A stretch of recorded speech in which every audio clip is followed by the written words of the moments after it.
Thank you for coming. I wish to speak with you both in a place where privacy was assured. We quite understand. What was it that you wished to discuss?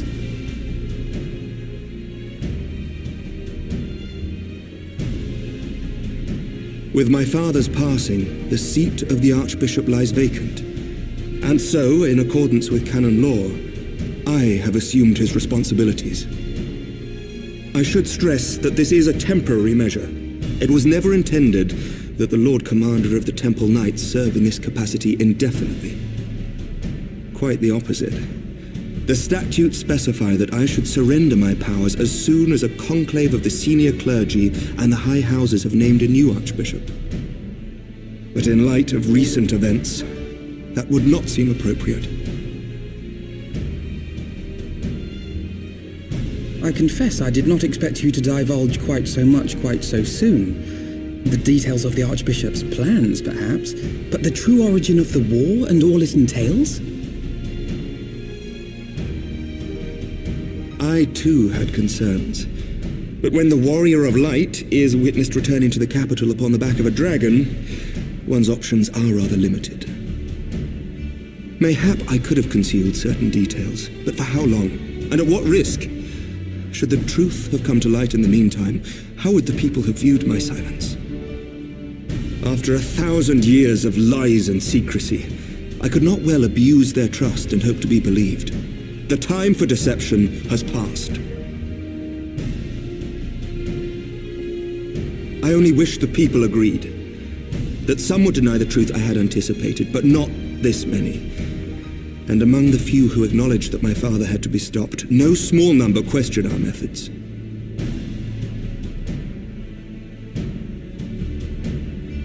If they suspect a coup, it will not be long before some turn to violence. It has already begun, and that on both sides. Men and women of the cloth are being harassed in the streets. Some have even been assaulted in the broom. Hilda and her people have formed a watch to help us maintain order, but such measures will not prevent the unrest from spreading. For all our talk of peace, the people remain frightened and confused. For their sake, we must bring the Dragonsong War to a definitive end.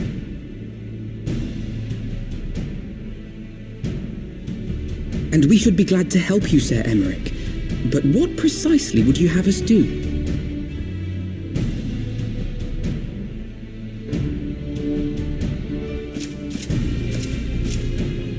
We wish to treat with the dragons of Annex Shrine. To that end, I would trouble you for an escort and an introduction.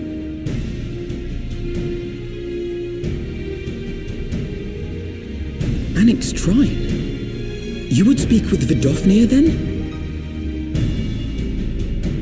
We must needs open a dialogue between our peoples. Acting as my representative, Lucia will extend an invitation to their leader that she might visit us here in Ishgard. Were she still with us, I would of course have beseeched Isel's assistance in this matter. But as she is not, I must ask that you aid us in her stead. Will you do us this favor?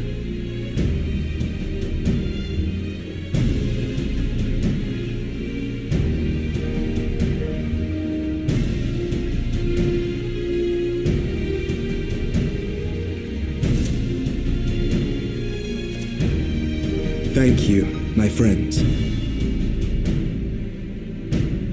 Lucia, I leave the rest to you.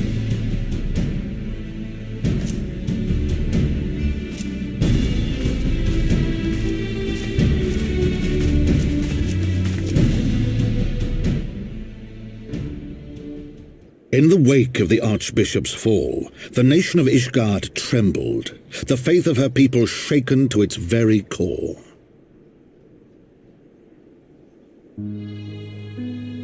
For 1,000 years had they fought and died, certain of the justice of their cause, only to be told that their holy war was born of the sins of their forefathers.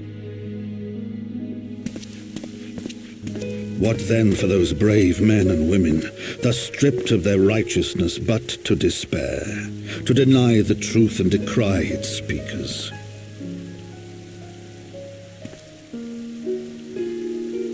And what then for those whom they defamed but to hope on, to have faith in a brighter tomorrow?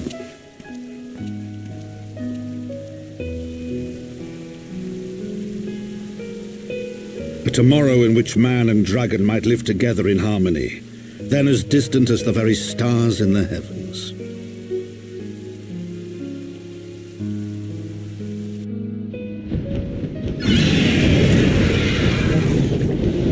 Yet while we dared to hope, deep within his lair the enemy lay, gathering his strength. Nidhogg, now possessed of his 2 eyes and the body of the Azure Dragoon, prizes to which he had laid claim at the very hour of the hero's triumph.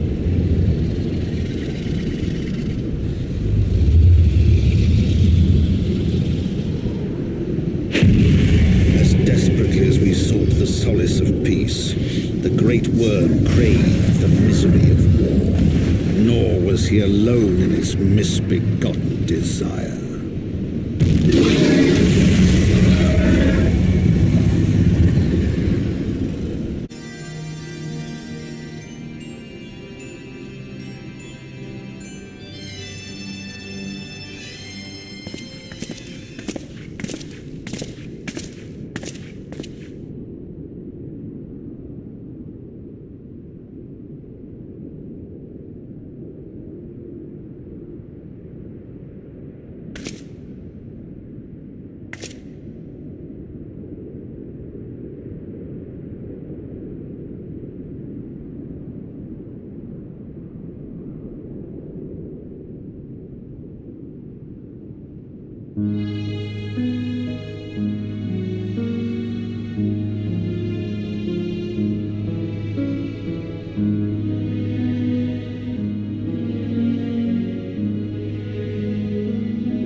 I'm terribly, terribly sorry to have kept you all waiting.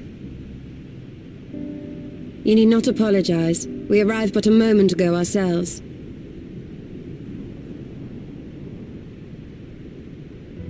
Pray, allow me to introduce Kryle, who has recently come from the Sharlayan motherland. She has generously offered to assist us. Oh, please, think nothing of it. A trip to Eorzea was long overdue. You must be the Warrior of Light. Yes, you certainly do look the part. A pleasure to meet you at last, miss. And who is that I spy but young Alpha No Levieux himself? I dare say someone's grown in Ilmore too in my absence. Or are those lifts in your boots?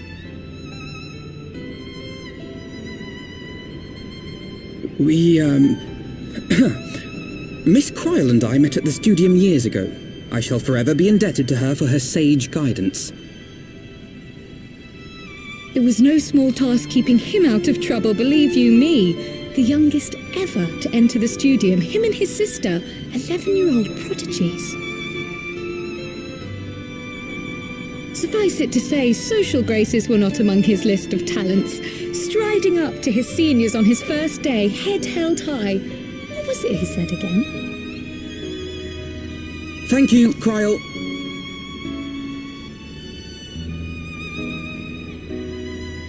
For what? I haven't finished yet. Would you care to attempt a more dexterous deflection? Mayhap we should save this delightful conversation for a more fitting occasion, when pressing matters do not demand our undivided attention. A bit much, but better. I can tell you have been putting your skills to use here in Eorzea. Henceforth, I trust you will dazzle me with your eloquence at the first time of asking.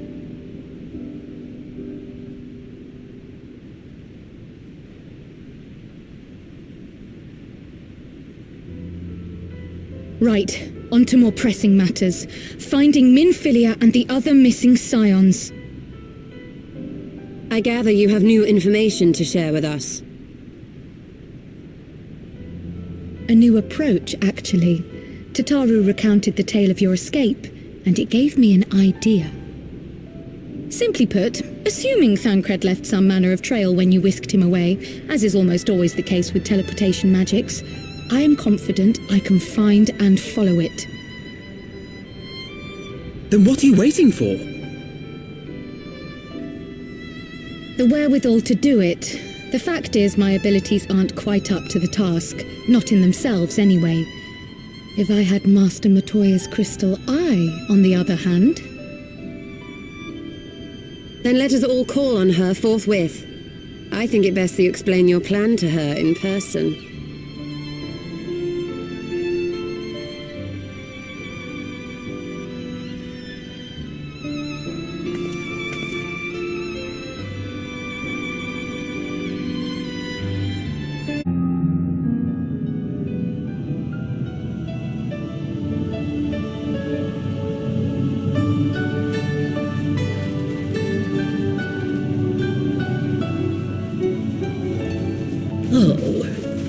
Is that trouble I smell? Or did you forget to wipe your boots on the way in? Forgive us, Master Matoya. We will be sure to wipe them on the way out. And may I say how glad I am that age has not yet deprived you of your senses. Ever so quick-witted, aren't we?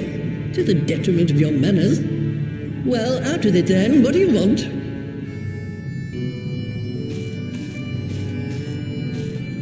Pray, allow me to introduce myself, Master Matoya. I am Kryle, of the students of Baldessian. I hope you will excuse our unannounced visit. Baldessian, you say? Ah, yes. The old coot set up shop on the Isle of Val, didn't he? Regrettably, our Order's headquarters and the Isle itself were obliterated by a magic of immense power.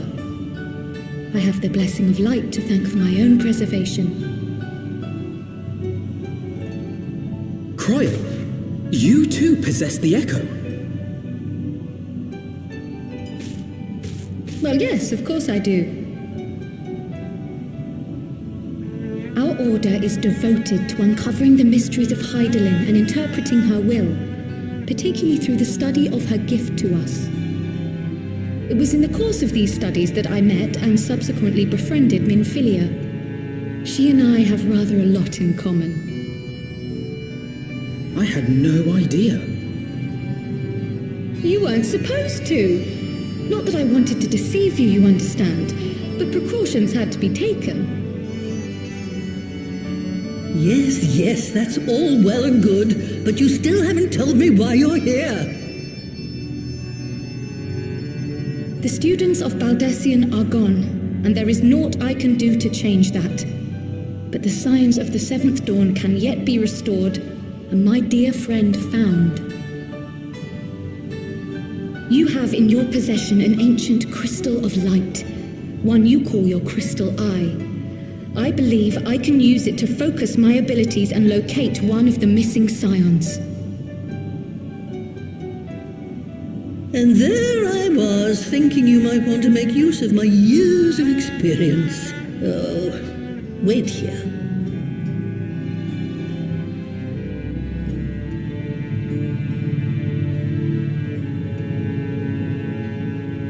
Long did I ponder the nature of this crystal and its familiar radiance, but never did I suspect it was a crystal of light. On the cusp of an umbral calamity, souls blessed with the power of the Echo invariably appear. To aid these, her chosen warriors, Heidelin bequeaths to each a slither of her strength in the form of a crystal of light. But as her strength wanes, so too does the potency of her gifts. This crystal, born of an earlier era, is infused with a power far greater than those of this age. You could travel the length and breadth of the land and not find a crystal even a fraction as pure. Its value is beyond measure, as are the risks inherent in its use. No two manifestations of the Echo are alike. I, for example, can converse with beings of every shape and size, excepting beasts, contrary to what others would have you believe. Language has nothing to do with it, of course. Rather, I am sensitive to the whispers of the soul, their intent, their very essence even, the traces of which serve to guide the elementals to Y'shtola. Far-fetched though it may sound, I believe that with your crystal eye, I may be able to pick up where they left off and follow the remaining trail to Thancred. That is, if I have your permission.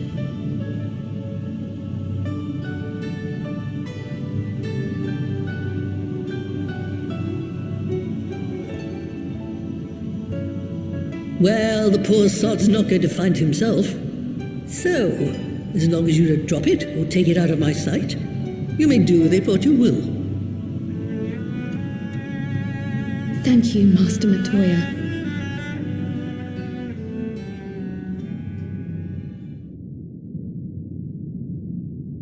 Then let us begin.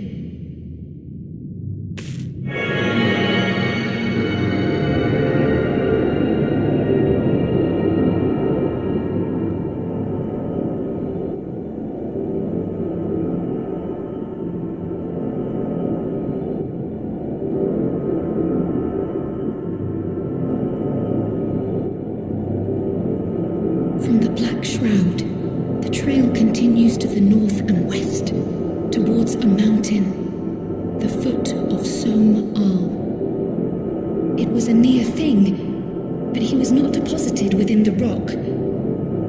I think.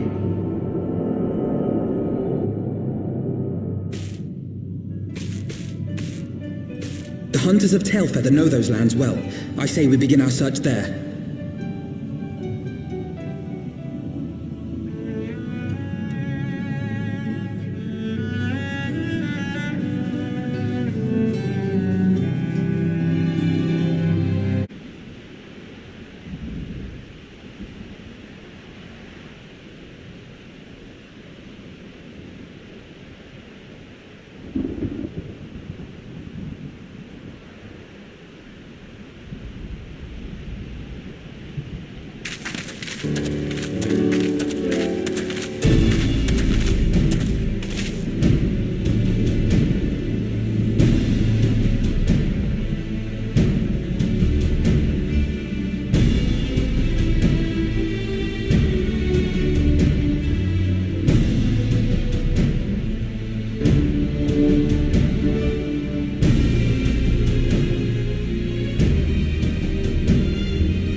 It could be Thancred. We must hurry.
This day, we reclaim the reins of history. This day, we rid ourselves of the Ascians forever. Fools playing at heroes, all of you. Is this how you believe you can save your world? We can and we will, Ascian. You shall see. Or perhaps you will not.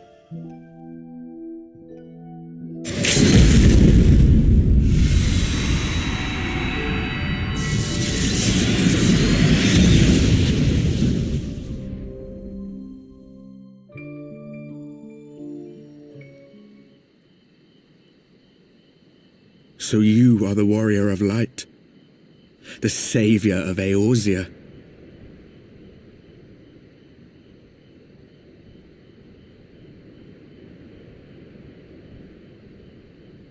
It's a wonder you didn't come sooner, what with the primal and all. Lost a step, have we? Have care. The ether moves strangely around him.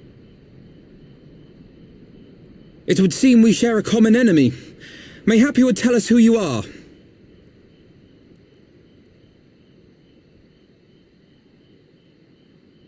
Shall we show them?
Not very sporting of you to interrupt, but so be it.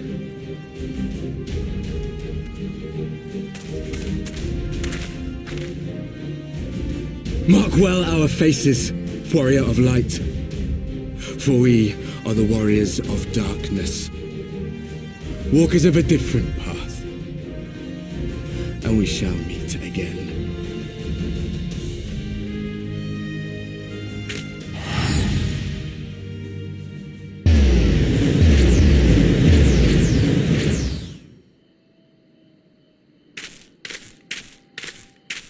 Warriors of Darkness?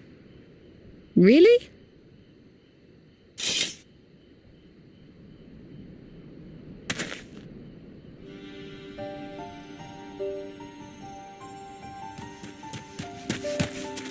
Thancred! Are you all right?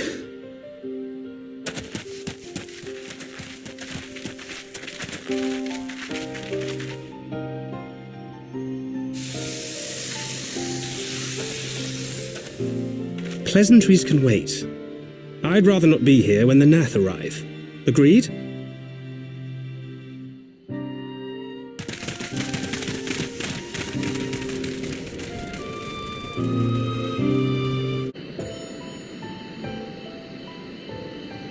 Suffice it to say, our reunion was not at all as I pictured it. Waiting until the last instant to join the fray. 'Tis plain you have not lost your appetite for the dramatic. My appetite for the dramatic? Have you forgotten the circumstances of our parting? The heroic last stand, the tunnel filling with light, and then... Had I known you intended to use forbidden magics to deliver me to some god's forsaken wilderness, I would have thanked you in advance. Thancred.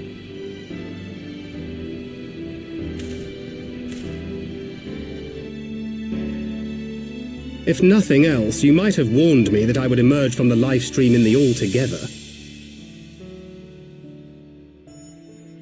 Eventually, I managed to fashion knives from some obsidian I found, and set about hunting for meat and hides.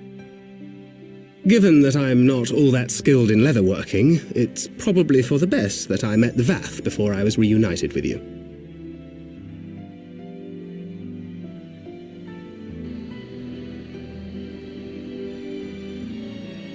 So you were the fleshling clothed in skins of whom the storyteller spoke?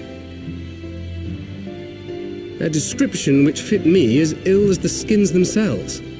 Happily, I was able to trade with the Vath for garments better becoming a man of refinement. From them I learned of Ravana, and of the great warrior who had once laid him low.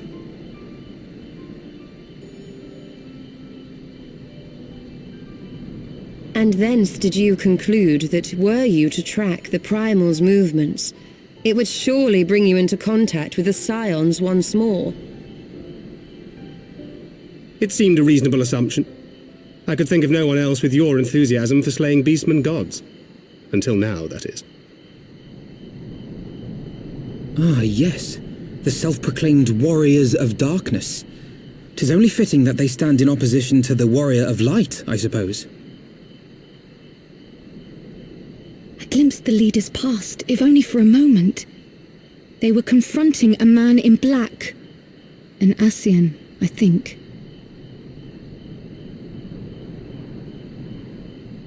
If these warriors are capable of doing battle with Ascians and Primals both, they must be possessed of powerful protection.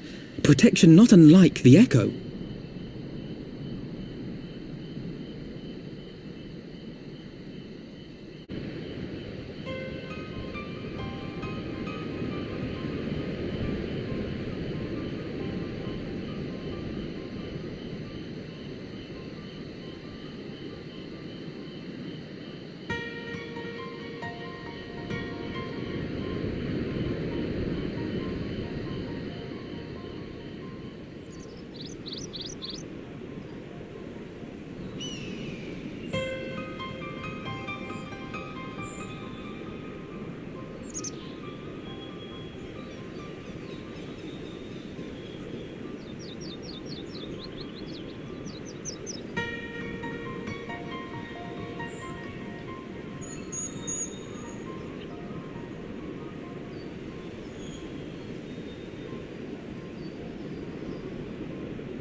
Even as the Scions celebrated the return of a long-lost friend, honorable men plotted to deprive them of another.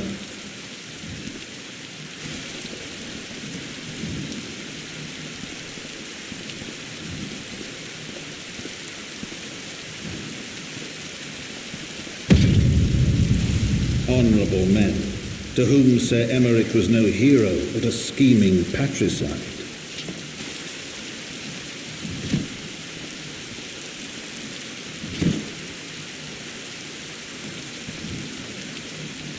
Honorable men who would fain wash the paving stones of foundation with the tyrant's blood.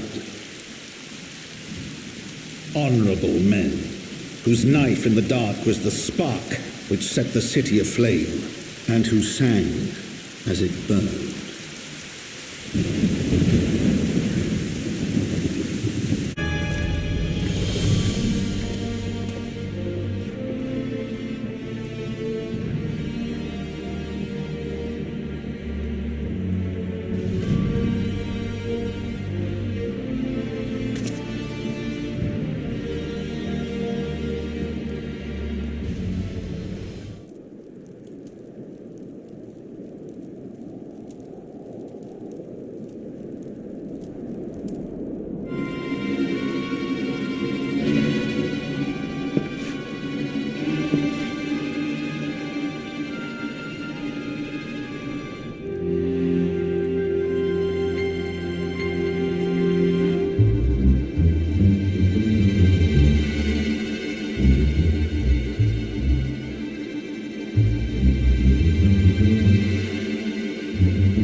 diminish our accomplishments, but until we identify the ones who ordered the fires set, our work is far from finished. Between the various conservative and religious factions in Ishgard, I dare say there's no shortage of parties who would like to see the status quo preserved. Do any likely suspects spring to mind?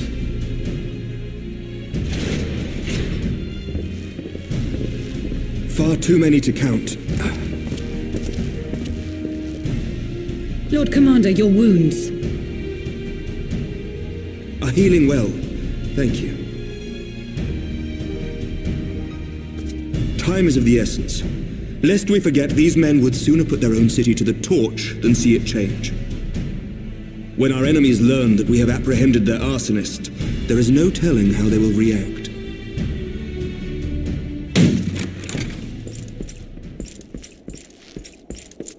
Lord Commander, an armed mob has seized control of the vault. And now we know. Tell us what happened, sir. Spare no detail.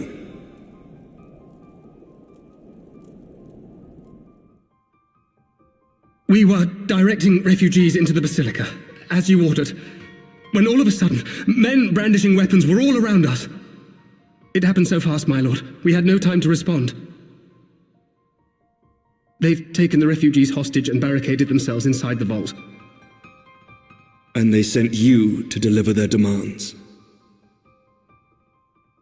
They, the true brothers of the faith, demand that a conclave to select the next archbishop be held forthwith. Furthermore, they declare that you, Lord Commander, are guilty of patricide and high treason, and that you must surrender yourself at once to receive of the Fury's judgment.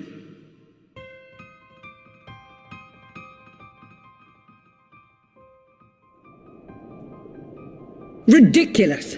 Do they honestly think that executing Sir Emmerich would change anything? That the truth will somehow die with him? These fundamentalists rage against the passing of the old ways, unable to accept there can be no going back.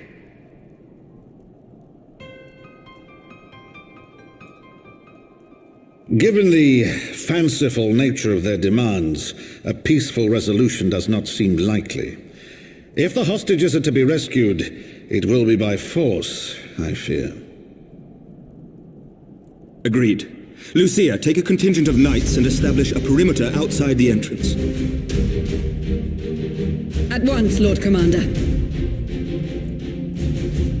Hilda, I need your people out in force throughout the Broom. When word spreads of the situation, the friends and family of the hostages may try to take matters into their own hands. I will not give these militants more targets.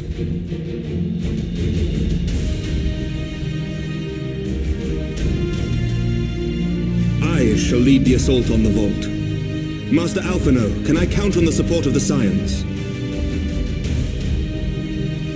Of course.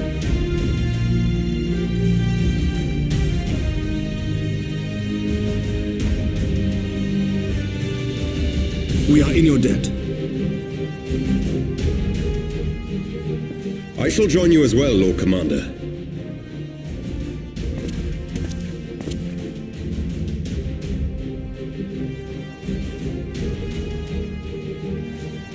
Your assistance is most welcome, Lord Atwarel. To arms, then, friends. Time is against us.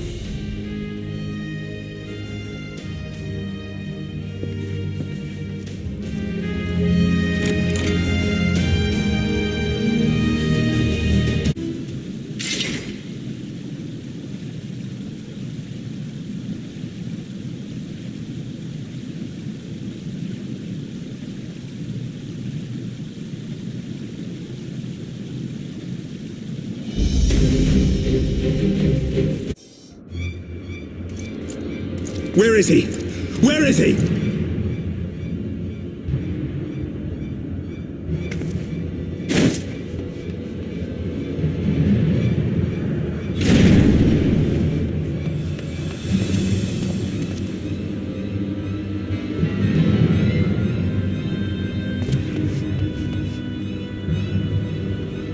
Come no closer!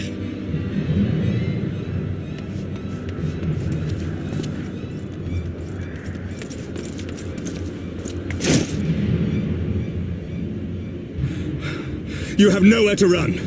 Release the girl and surrender. Surrender to whom? The blasphemer who throws wide the gates to our enemy? Who breaks bread with him and calls him brother? Ungodly swine! I would sooner die than surrender to you. Is it godly to spill the blood of an innocent child? To burn the homes of your brothers? Tell me, priest, is that godly? Do not speak to me of godliness, heathen! Your father's blood is on your hands, as is hers!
Well met, knight. Mayhap I chose an inopportune moment? Not at all. Pray forgive us this most unworthy reception. We are honored to have you with us, and right glad of your aid. Fortune delivered the child unto me. I had but to receive her.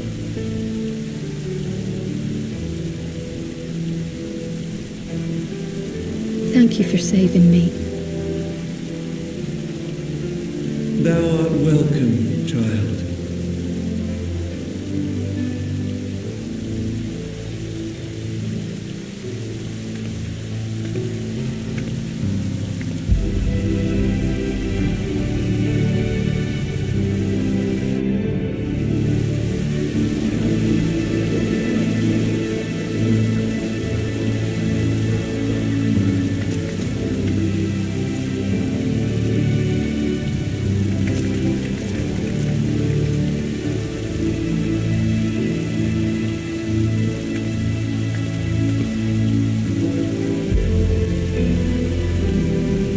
Never did I think to be indebted to so unexpected a saviour.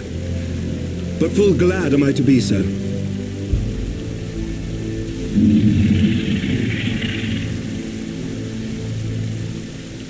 Friend of Izel, warrior of warriors, I had hoped to meet with thee.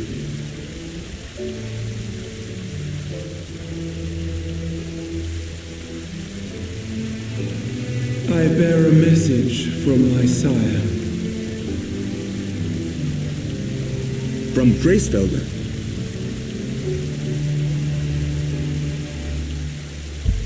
Upon returning to our lands, Nidhogg's shade did sing unto his brood, and they for skies unknown did then take wing.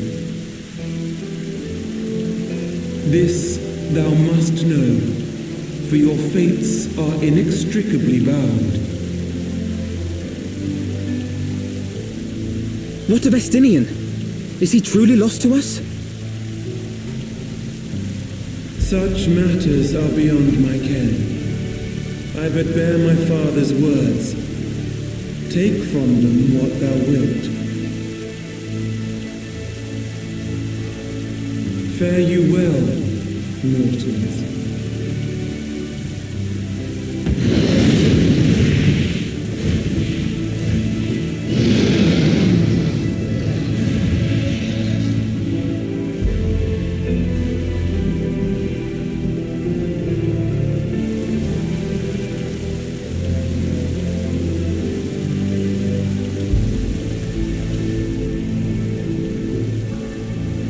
So it is as they say then. A great white dragon swooped down from the heavens to rescue an innocent child. A most unexpected turn of events, but not an unwelcome one. The people will not soon forget this day. Yet how will they choose to remember it, Sir Emmerich? And will these events serve to bring man and dragon closer together, or drive a deeper wedge between brothers?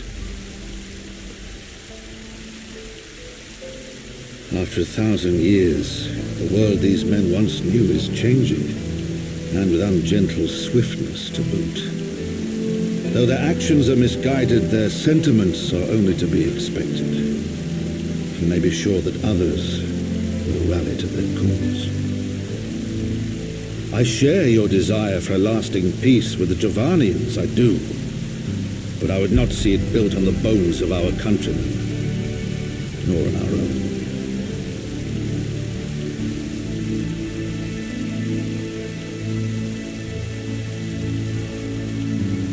I see much of Horsefon you, and I could not bear to mourn the passing of another son.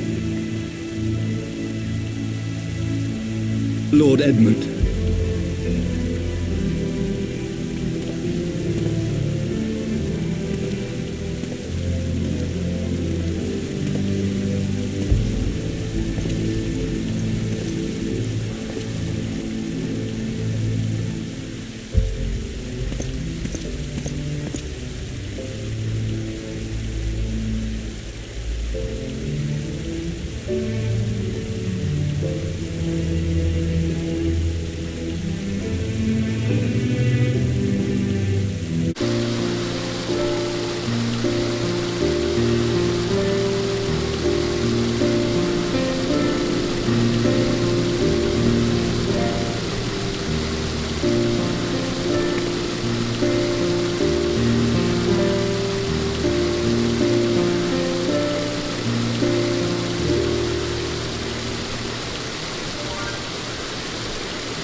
Vidofnir should chance to arrive even as the girl fell.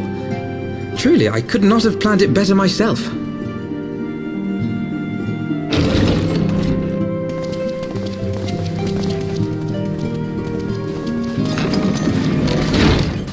Ah, good. We were afraid you might have left.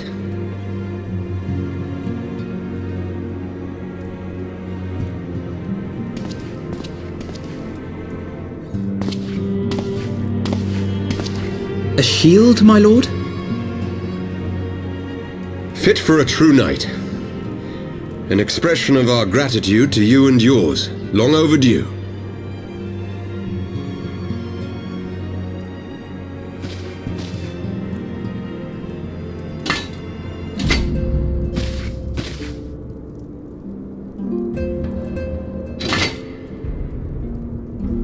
But there is something else I would discuss ere you part.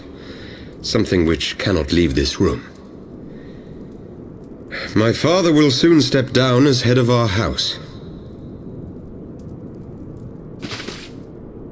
Sir Emmerich was not the only one to fall under suspicion following the death of the Archbishop. There are some who believe my father complicit in a coup d'etat. Thus he intends to renounce his title to absolve our house of suspicion and secure the support of our peers. Surely there must be another way to convince Houses Durandare and Zemail. So I said to him. Alas, he will not budge.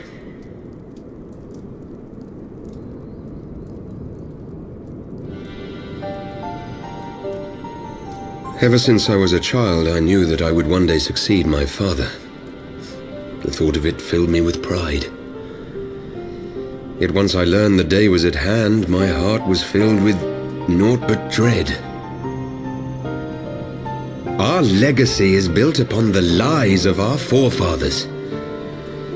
In accepting this title, am I not perpetuating this injustice? Why should I become the next count?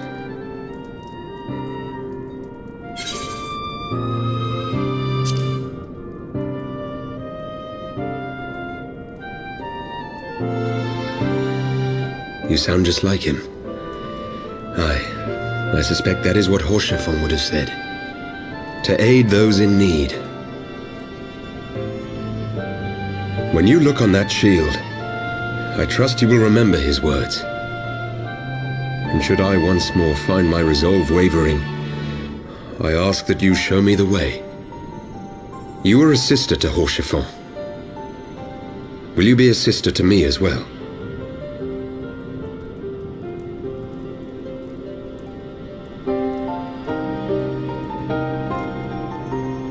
Come, Manelaine.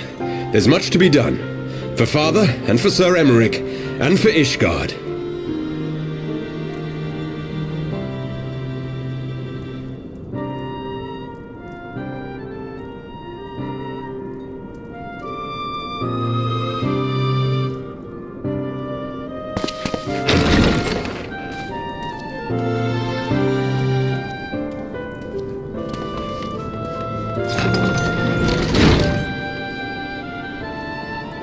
To think we share the same blood. Pray excuse us.